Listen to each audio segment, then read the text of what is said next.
Ny fiainana teto ny rehetra tsy maintsy misy fetra tsy afaka hijanona ety ho mandraky izay lasy ny ray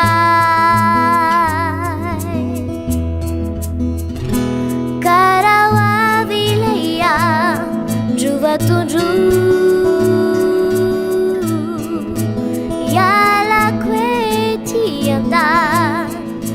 Sorina indray soevanilana tizao nambarako anao tsy manana iaho rehefa ny tsy aneninao na dia kely azy tsisy toko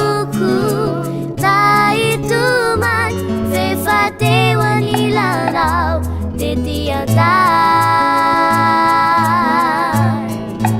ka iandry pitsiky lay fotoana zay natokany iavianao ano indray reo zay tsy vita lay fitiavana tsy mety uri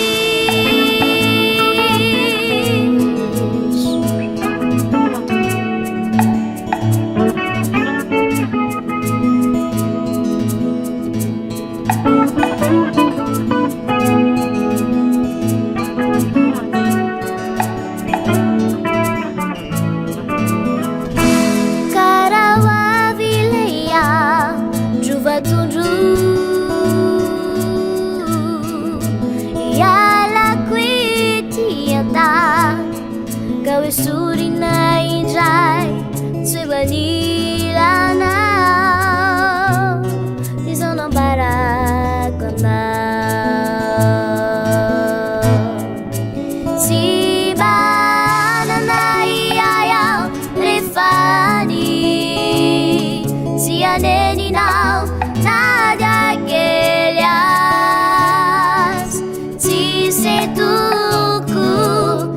na itomany teo anilanao tety antany